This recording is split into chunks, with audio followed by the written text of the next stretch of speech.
Hello, good morning student. How are you? I think see you all are fine. Student, due to lockdown, I start chemistry for class 12th because many students send me message and make video on chemistry portions for class 12th. Actually, I have done, I prepare video regarding to class 9, 10th and 11th chemistry. But on the demand of you, I try to make a video which is based on class 12 syllabus. It is especially for board syllabus and also for IT and NEET, means you can say competitive level also. I tell you many idea, many trick. By using this trick you can easily solve the question within 5 to 6 second, any question for numerical portion. So today I take a chapter that is known as chemical kinetics. Actually, you know, in class 11th many chapters that is based on physical portions, and this is also based on physical portions, and you also have few idea regarding to reactant and product. So in this chapter we discuss about the rate and velocity of reactant product. Means you can say by which rate reactant convert into product with respect to time.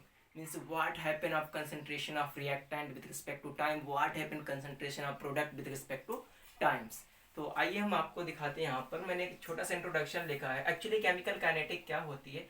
Chemical kinetic deal और calculation, ये मतलब कि आप कह सकते हैं कि ये केमिस्ट्री की एक ब्रांच है केमिकल काइनेटिक्स, जिसमें हम क्या करते हैं, डील करते हैं या कैलकुलेशन करते हैं या फिर डिफाइन करते हैं क्या, रेट को। मीन्स कोई रिएक्शन अगर हो रही, जैसे कि ये कोई रिएक्टेंट ए है और ये बी है, तो ये किस रेट से बी में कन्वर्ट हो रहा है। आप इसको रिवर्सिबल का साइन भी लगा सकते हैं, मतलब किस रेट से ए बी में कन्वर्ट हो रहा है या फिर बी किस रेट से ए में कन्वर्ट हो रहा है। तो इस रेट का जो स्टडी है किसके अंतर्गत आएगा? केमिकल काइनेटिक के अंतर्गत आएगा। या फिर आप कह सकते हैं कि इसकी जो वेलोसिटी है, मतलब कितनी तेज हो रही, किस वेलोसिटी से हो रही, उसका जो स्टडी है वो किसके अंतर्गत आएगा? ये केमिस्ट्री की ब्रांच जो केमिकल काइनेटिक है उसके अंतर्गत आएगा। तो चलिए एक एक करके हम शुरू करते हैं। जैसा कि हमने एक यहाँ हाइपोथेटिकल इक्वेशन लिखी है, ए रिएक्टेंट है, बी प्रोडक्ट है। कॉमन सेंस लगाइए, अगर कोई ए रिएक्टेंट है और ये रिवर्सिबल प्रोसेस नहीं है, इरिवर्सिबल प्रोसेस है, अभी आप थोड़ी देर के लिए ऐसे मान के रखिए, ये कैसा प्रोसेस है? इरिवर्सिबल है। एक्चुअली क्या हो रहा होगा, जैसे जैसे टाइम बीत रहा होगा, ये इसका जो रिएक्टेंट था, सपोज ये 10 ग्राम था, मान लेते हैं 10 ग्राम था या 10 मोल, तो जैसे टाइम बीतेगा ए कन्वर्ट हो रहा बी में, ये क्या होगा, टाइम के साथ कम हो रहा है, तो इसलिए इसके सिंबल में हम माइनस लगा देते हैं, माइनस का साइन। मतलब ये विद रिस्पेक्ट टू टाइम क्या होगा, concentration of reactant decreases with respect to time. और सेम चीज जैसे जैसे ए कम हो रहा, ए बदल रहा बी में ना, मतलब रिएक्टेंट कन्वर्ट हो रहा प्रोडक्ट में, तो ये इसका भी कंसंट्रेशन क्या होगा, टाइम के साथ इंक्रीज करेगा। इसके लिए हम लोगों ने पॉजिटिव साइन लगाया। तो आपने देखा होगा reactant with respect to time क्या हो रहा है, डिक्रीज कर रहा है। कंसंट्रेशन कह सकते हैं आप, कंसंट्रेशन या जो वैल्यू होगी क्या होगी, टाइम के साथ डिक्रीज कर रही है। अब इसका जो कंसंट्रेशन या वैल्यू होगी टाइम के साथ क्या हो रहा है, इंक्रीज कर रहा है। इसलिए इसका जो हमने सिंबल बनाया पॉजिटिव बनाया। पॉजिटिव का मतलब क्या होगा कि ये इसका कंसंट्रेशन या इसकी वैल्यू जो है या इसका जो वेट है समय के साथ इंक्रीज कर रहा है, प्रोडक्ट बन रहा है। और आपको जो कॉमन सेंस तो होगा ही, बिफोर एरो जो होती हैं चीजें, ये क्या होती हैं, रिएक्टेंट, जो एरो से पहले होता है, और आफ्टर एरो जो होता है वो प्रोडक्ट होता है। And other word you can say left side of arrow that is reactant and right side of arrow that is known as product. It depend upon situation, means reactant convert into product or maybe product convert into reactant. If reaction is irreversible, then always it move in unidirection, single direction, means reactant convert into product but product not convert into reactant. Got it? And now I take it in graphical representation. I write here new heading, graphical graph for reactant and product versus time. means हम एक graph बनाने वाले हैं और जो कि reactant और product के बिहाफ पर होगा और वो टाइम के रिस्पेक्ट में होगा। तो थोड़ा सा ग्राफ का नाम सुनते ही आपके दिल में डर सा होता है, ये ग्राफ क्या है या क्या बनाने वाले हैं। तो ऐसा है ना, आपको अगर ग्राफ से डर लगता, आपको कुछ भी नहीं आता ग्राफ में, तो इस वीडियो को बहुत ध्यान से देखिए, आपको आज के बाद ग्राफ में दिक्कत नहीं होगी। अगर आप बायो पोर्शन के स्टूडेंट हैं, बायो लेवल के, तब भी आपको ग्राफ में कोई प्रॉब्लम नहीं आने वाली है। चलिए हम एक एक करके देखते हैं। जैसे कि हम यहाँ ग्राफ बनाते हैं, एक्सिस तो आपको पता होगा, इतनी तो भाई साहब आपको जानकारी फिजिक्स से हो जाएगी। ये एक्सिस क्या है, ये एक्सिस क्या है, तो आपको पता है ये एक्सिस होती है एक्स एक्सिस, और ये कौन सी भाई, ये वाई एक्सिस है, ये वाई एक्सिस है। और यहाँ पे हम लिख देते हैं टाइम, और इस एरो पे लिखते हैं कंसंट्रेशन ऑफ रिएक्टेंट। और एक और ग्राफ बनाते हैं, सेम थिंग्स बनाएंगे, एक्स एक्सिस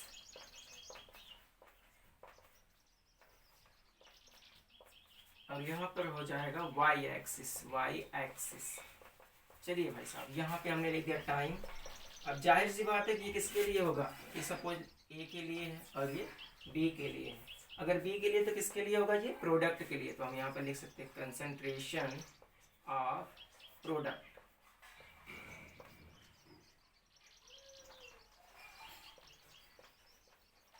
चलिए थोड़ा सा आपको जानकारी देते हैं। सपोज अगर कोई ग्राफ है, वो जैसे कि ये इसकी वर्जिंग पॉइंट है, इनिशियल पॉइंट है, अगर कोई ग्राफ यहाँ से शुरू होता है और वो एक्स एक्सिस के साथ, इसको स्लोप बोलते, चाहे ये ऐसे भी हो सकता है, ऐसे भी हो सकता है, तो ये ऐसे भी हो सकता है, ये सब के सब क्या है, स्लोप होते हैं, और जो बीच में हम लोग खींचते हैं, और ये दोनों एक्सिस हैं। तो आपको इतना जानकारी तो पता ही चल गया, अभी हम फिर यहाँ पे मेंशन कर देंगे। तो चलिए देखते हैं, अगर कोई भी जो स्लोप है वो एक्स एक्सिस के साथ इंक्रीज कर रहा है, ऐसे ऐसे हो रहा है, ऐसे, तो आप इसको क्या बोलेंगे कि ये जो स्लोप है पॉजिटिव है। और अगर वो एक्स एक्सिस के साथ डिक्रीज कर रहा है तो स्लोप कैसा होगा, नेगेटिव होगा। जैसे यहाँ पर देखिए रिएक्टेंट है, ये कंसंट्रेशन रिएक्टेंट का टाइम के साथ क्या हो रहा होगा, जैसे देखिए ये टाइम है, यहाँ पर कुछ वैल्यू लिख देते हैं हम टाइम की, तो ये इधर जाने पर क्या हो रहा होगा, टाइम बढ़ रहा होगा। इधर क्या है, ये कंसंट्रेशन है, तो कंसंट्रेशन पहले कुछ रहा होगा, लेकिन जैसे ही रिएक्टेंट ये बी में कन्वर्ट हुआ तो कंसंट्रेशन नीचे भाग रहा होगा। ये 0 पॉइंट है, इधर इसका इंक्रीजिंग पॉइंट इधर है, और ये इधर इसका इंक्रीजिंग पॉइंट है। मतलब अगर नीचे इस एक्सिस पे चलेंगे तो 0 की तरफ बढ़ेंगे, इधर आएंगे तो 0 की तरफ। तो भाई सब टाइम तो 0 होगा नहीं, टाइम जब रिएक्शन स्टार्ट हो जाएगी, सपोज ए बी में बनना शुरू हो गया, तो ये टाइम तो हमेशा बढ़ता ही रहेगा ना। तो इस पर जब हम चलेंगे तो हमेशा इसको क्या करेंगे, इसी के साइड में चलेंगे, ताकि ये टाइम के साथ क्या होगा, इंक्रीज हो। लेकिन ये कंसंट्रेशन क्या होगा, जैसे जैसे टाइम बढ़ रहा होगा ये कंसंट्रेशन हमें लगता है कि डिक्रीज कर रहा होगा। देखिए जैसे देखिए ये पहले कंसंट्रेशन कोई पॉइंट था 1, फिर यहाँ आ गया घट के 2, फिर आ गया 3, फिर आ गया 4। तो ये आपका टाइम देख रहे हैं, पहले यहाँ पे टाइम था, देखिए यहाँ पर था, फिर यहाँ पर आया, फिर ऐसे कंसंट्रेशन बढ़ता हुआ ऐसे आ गया। ध्यान से देखिएगा, आप स्टेट कर सकते हैं। तो ये देख रहे हैं आप, टाइम क्या होगा, लगातार बढ़ रहा, लेकिन ये कंसंट्रेशन क्या होगा, लगातार घट रहा है। तो हम इसमें क्या कह रहे हैं, रिएक्टेंट जो कंसंट्रेशन हमने वैसे भी बता दिया था आपको, ये घट रहा है, तो इसको क्या बोलते हैं, ये हमारा होता है स्लोप। और ये हमारा स्लोप कैसा है, तो स्लोप हमारा हुआ नेगेटिव, क्योंकि ये क्या एक्स एक्सिस के साथ क्या कर रहा है, डिक्रीज। तो आप लिख सकते हैं if slope decreases with x axis then you can say it will be negative। चलिए इस अब आपको यहाँ तो ध्यान आ ही गया होगा क्या हो रहा होगा। अब देखिए भाई सब टाइम तो हमेशा बढ़ेगा, चाहे प्रोडक्ट बने चाहे रिएक्टेंट बने, लेकिन जब प्रोडक्ट की बात करेंगे तो इसका कंसंट्रेशन क्या हो रहा होगा, अब बढ़ रहा होगा। मतलब टाइम भी बढ़ रहा है और कंसंट्रेशन भी तो बढ़ रहा है। तो इसका देखिए ग्राफ कुछ ऐसा आएगा। अब देख रहे हैं आप, ये जो स्लोप था एक्स एक्सिस के साथ हमेशा क्या हो रहा था, बढ़ रहा था ऊपर की तरफ। यहाँ देखिए नीचे की तरफ आ रहा है, देखिए यहाँ पहले था हमारा इनिशियल पॉइंट ना, ये फाइनल है, तो ये नीचे की तरफ आ रहा था। लेकिन यहाँ पे प्रोडक्ट का जो कंसंट्रेशन है निरंतर, जब ये रिएक्टेंट प्रोडक्ट ने बदला तो ये बढ़ रहा है। तो अगर ये 1 पॉइंट था, ये 2 था, ये 3 था, ये 4 था, 5 था, 6 था, तो आप ऐसे देखिएगा, इधर से दिख रहा होगा, ये देखिए अब देख रहे होंगे लगातार ये कंसंट्रेशन क्या होगा, बढ़ रहा। देखिए कंसंट्रेशन पहले कहाँ था, यहाँ था, फिर यहाँ पहुँचा, फिर यहाँ पहुँचा, फिर यहाँ पहुँचा, फिर यहाँ पहुँचा। थोड़ा सा ग्राफ तिरछा हो गया, आप स्टेट बनाइएगा स्केल से। तो आप लगातार क्या देख रहे हैं, इसका कंसंट्रेशन क्या होगा, बढ़ रहा। इसका मतलब ये स्लोप कैसा होगा, स्लोप हमारा पॉजिटिव होगा। आप कह सकते हैं अगर हमारा जो स्लोप है एक्स एक्सिस के साथ इंक्रीज कर रहा है तो ये पॉजिटिव होगा, अगर वो डिक्रीज कर रहा है तो नेगेटिव होगा। इतनी बात आपको समझ में आ गई होगी। तो अगर हम इसकी बात करें, ये इसके साथ डिक्रीज कर रहा है, तो हम कह सकते हैं, यहाँ पे लिख सकते हैं y inversely proportional to x इस स्लोप के लिए। और यहाँ पे क्या लिख सकते हैं, y directly proportional to x। और यही चीज, if slope increases with x axis then you can say it is positive. तो इतनी बात आप फटाफट नोट कर लीजिएगा। इसके बाद हम लोग बात करने वाले हैं अपने अगले टॉपिक, रेट ऑफ रिएक्शन, अथवा आप कह सकते हैं वेलोसिटी ऑफ रिएक्शन। अगला हमारा जो टॉपिक होगा रेट ऑफ रिएक्शन, और स्लैश लगा के हम लिख देते हैं वेलोसिटी ऑफ रिएक्शन। तो फटाफट आप उसको नोट डाउन कर लीजिए वीडियो को पॉज करके, फिर हम इसको हटाने वाले हैं। आप एक बार नोट कर लीजिएगा।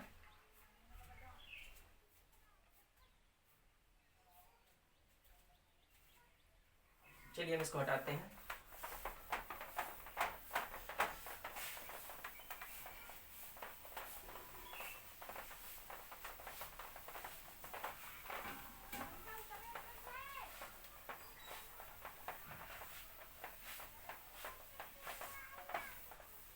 इसको भी मिटा के हम स्ट्रेट करके लिखते हैं। चल, एक्चुअली जो रेट ऑफ रिएक्शन है, हमने क्या बोला, हमारी जो थर्ड हेडिंग है वो क्या है, rate of reaction. Rate of reaction, इसको आप क्या कह सकते हैं, velocity of reaction.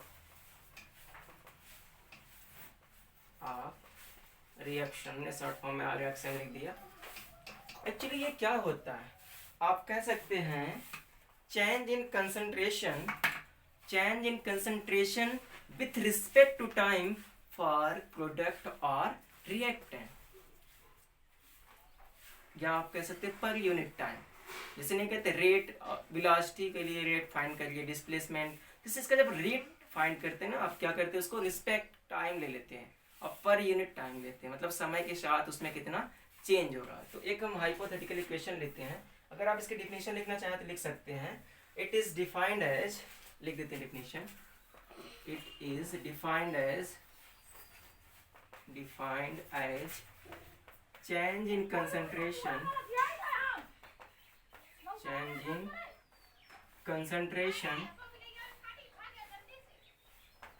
change in concentration of reactant, sorry, change in concentration per unit time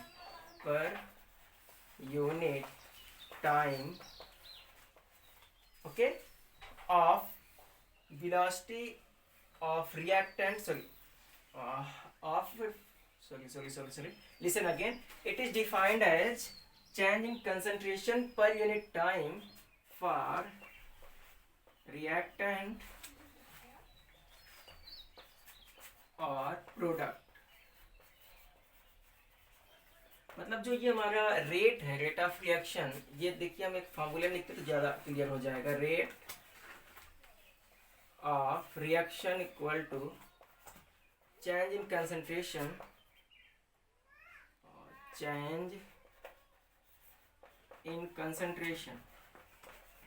upon time.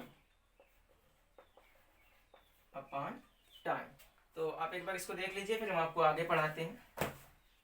Change in concentration upon time taken, और टाइम लिख लीजिए। अब इस पे हम एक थोड़ा सा डिस्कस कर लेते हैं, फिर आगे बढ़ते हैं कैसे हम इस फार्मूले को अप्लाई करेंगे और कैसे किस चीज़ की यूनिट लाते हैं। एक्चुअली जो रेट ऑफ रिएक्शन है, रिएक्शन का जो रेट है, उसका मतलब जो कंसंट्रेशन है। जैसे यहाँ पे हम एक हाइपोथेटिकल इक्वेशन फिर से लिखते हैं, A plus B gives C plus D, ठीक है।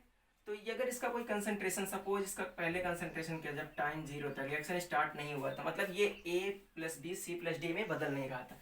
टाइम 0 पे इसका कंसंट्रेशन क्या होगा, C रहा होगा, और इसका कंसंट्रेशन क्या रहा होगा, 0। लेकिन जब टाइम बीत गया, एट टाइम t, जब कुछ समय बीता होगा, इसका कंसंट्रेशन क्या हुआ होगा, तो इसका कंसंट्रेशन समझ लीजिए कि अगर ये हमारा C माइनस एक्स हो गया, तो यही x बना होगा। मतलब कि जितना इसमें से कम हुआ है उतना ये बना है, और उतना माइनस कर देंगे तो इसका कंसंट्रेशन आ जाएगा। तो अगर हम इस तरह से लिखें या फिर दो टाइम इंटरवल के बीच में लें तो क्या करेंगे, तो हमने चेंज इन कंसंट्रेशन लिखा, मतलब कंसंट्रेशन में क्या चेंज हुआ। ये C माइनस एक्स क्या दिखाएगा, चेंज इन कंसंट्रेशन। पहले कंसंट्रेशन C था और जब इसमें से x यूनिट कन्वर्ट हो गया C प्लस डी में, मतलब प्रोडक्ट में बदल गया, तो अब इसका कंसंट्रेशन कुछ कम हुआ ना। कितना कम हुआ, जितना ये निकला उतना कम हुआ। इसका जो चेंज आएगा, उसका जो चेंज आएगा वही आपका क्या होगा, चेंज इन कंसंट्रेशन होगा। तो जैसे अगर हम यहाँ पे करें तो चेंज इन कंसंट्रेशन को लिख सकते हैं और delta C, change in concentration को हम लिख सकते हैं डेल्टा C। टाइम कितना लगा होगा, तो टाइम T लगा होगा। चलिए तो अभी ये फार्मूला देखिए थोड़ा सा चेंज हो गया, rate of reaction, rate of reaction के लिए। चलिए रेट ऑफ रिएक्शन का ये फार्मूला इस तरह से आ गया। कंसंट्रेशन, कंसंट्रेशन का जो फार्मूला होता है आपको पता होगा, तो सॉरी कंसंट्रेशन आपको हाँ पता होगा कंसंट्रेशन कैसे निकालते हैं। तो कंसंट्रेशन कैसे निकालते हैं ये भी बता देंगे आपको, और साथ में ये बता देंगे उसकी यूनिट कैसे फाइंड करते हैं। तो चलिए देखते हैं उसको भी।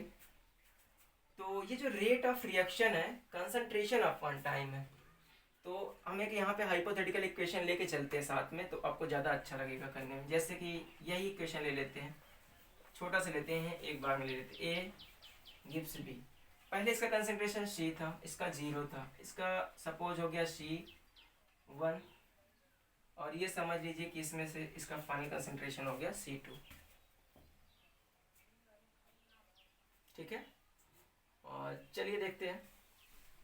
अगर जैसे कि इसमें से कुछ निकल गया C2, या फिर आप x भी लिख सकते हैं, जो कंसंट्रेशन इसका निकला, इसका जो कंसंट्रेशन निकला वो इसका जो बचा वो कंसंट्रेशन वही तो होगा। चलिए देखते हैं। जैसे कि आपके पास 10 रुपए थे, आपने 5 रुपए या 8 रुपए किसी को दे दिए, तो अब इसमें चेंज कितने का हुआ। जैसे कि यहाँ पे कोई था, उसके पास 10 रुपए थे, 8 इसको दे दिए, चेंज कितने का हुआ। तो चेंज आप कैसे निकालते हैं, चेंज में मतलब डेल्टा लगाते हैं, फाइनल माइनस इनिशियल कर देते हैं। तो फाइनल कितना है, ये उधर इनिशियल ये है, दोनों का जो अंतर आएगा वही क्या है, चेंज आएगा। अगर वो रिएक्टेंट के लिए होगा तो निगेटिव होगा, अगर वो प्रोडक्ट के लिए होगा तो क्या होगा, पॉजिटिव होगा। तो इस आधार पे हम क्या करते हैं, चेंज निकालते हैं। ठीक है, तो आप इसको नोट कर लीजिए, इसके बाद हम फिर से आपको आगे बताते हैं।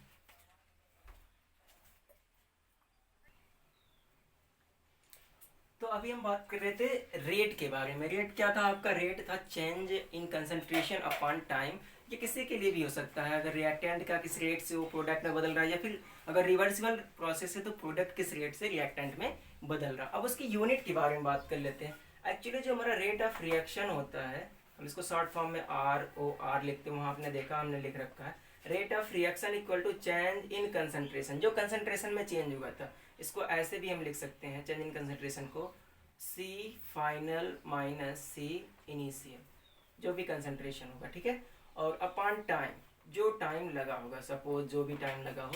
तो अब इससे हमें यूनिट निकालना है। यूनिट कैसे, जैसे आपने देखा होगा ना, पर मीटर पर सेकंड, किलोमीटर पर आवर, तो ऐसे जो भी यूनिट होती है डिफरेंट डिफरेंट, इस तरह से हमारे रेट ऑफ रिएक्शन की भी कुछ यूनिट होती है।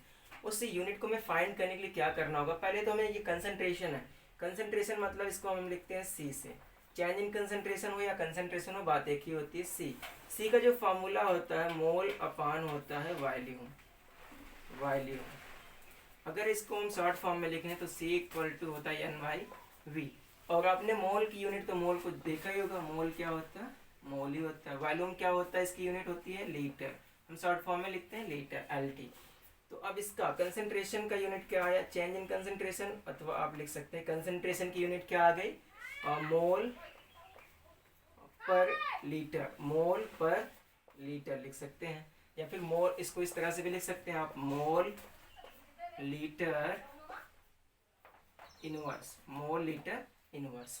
तो ये हमारे सिर्फ चेंज इन कंसंट्रेशन की यूनिट, लेकिन हमें चाहिए रेट ऑफ रिएक्शन की यूनिट। तो इस यूनिट को हम इस फार्मूले में रख देते हैं। तो चेंज इन कंसंट्रेशन की यूनिट क्या आ गई, मोल पर लीटर, और लीटर इनवर्स मोल पर लीटर अपॉन टाइम। तो टाइम की भाई सब यूनिट तो आपको पता ही होगा क्या होता है, सेकेंड हो सकता है, आवर हो सकता है, ईयर हो सकता है, और आप कह सकते हैं मिनट हो सकता है, तो जितना भी हो सकता है, लाइट ईयर हो सकता है। तो जितने भी यूनिट आप इसमें रख के ढेर सारी यूनिट इसके बना सकते हैं। चलिए हम यहाँ बना के चेक करते हैं कितने यूनिट इसके पॉसिबल हैं। तो हम एक एग्जाम्पल लेते हैं, किसका लेते हैं, इसी का लेते हैं।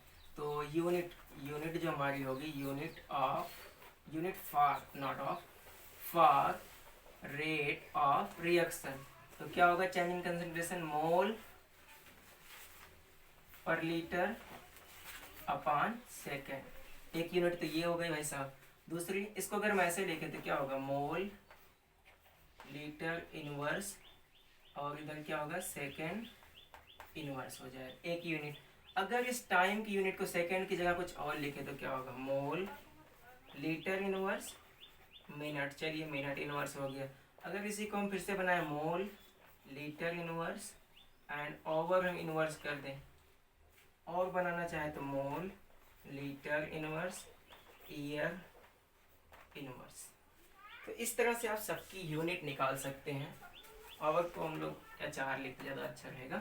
तो देख रहे हैं आप, रेट ऑफ रिएक्शन की ढेर सारी यूनिट होती है। अभी तो आपको एक चीज़ नहीं पता होगा, ऑर्डर ऑफ रिएक्शन क्या होती है। एक्चुअली जो ऑर्डर ऑफ रिएक्शन होती है, रेट ऑफ रिएक्शन की जो यूनिट होती है, ये इंपॉर्टेंट चीज़ लिख लीजिएगा, बहुत बार नीट में IT में भी आया है। Unit of rate of reaction is always same for each order. Unit of rate of reaction always same for each order.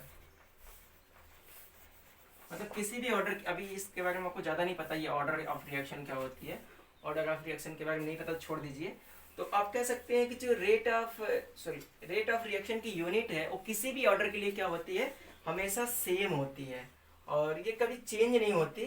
तो इससे आपको ध्यान रखना। कभी कभी IT मेडिकल में क्वेश्चन पूछते हैं ना, ये थर्ड ऑर्डर की रिएक्शन है तो इसके रेट ऑफ रिएक्शन की यूनिट क्या होगी, तो आप क्या करेंगे, निकालने लगेंगे फटाफट। नहीं, आप यही यूनिट ध्यान दीजिएगा, इसी कंसेप्ट से निकालिएगा। किसी भी ऑर्डर की रिएक्शन हो, वहां पर आप क्या करेंगे, स्टाइक्योमेट्री को या किसी और चीज को लेकर परेशान नहीं होंगे। आप हमेशा आंसर सेम बताएंगे, इसी में से कोई एक आंसर आने वाला। कभी कभी इसको ईयर, लाइट ईयर भी लिख सकते हैं। तो इस तरह से आज का हमारा पहला लेक्चर समाप्त होता है। और अगर आपको कहीं भी इस लेक्चर में दिक्कत आई हो तो आप मुझे पूछिएगा, कमेंट में लिखिएगा, जो प्रॉब्लम होगी मैं उसे सॉल्व करूंगा।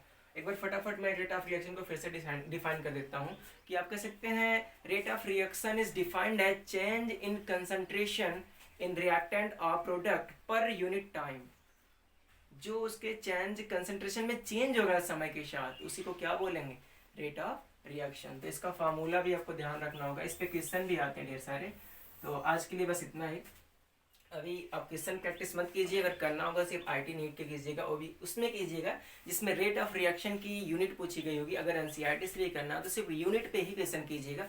और दूसरा एक क्वेश्चन और कर सकते हैं, आप ग्राफ पे कर सकते हैं। ग्राफ पे भी बहुत बार क्वेश्चन आया है, तो अगर आपको ग्राफ पे जो क्वेश्चन आया वो मिलता है तो आप जरूर कीजिएगा।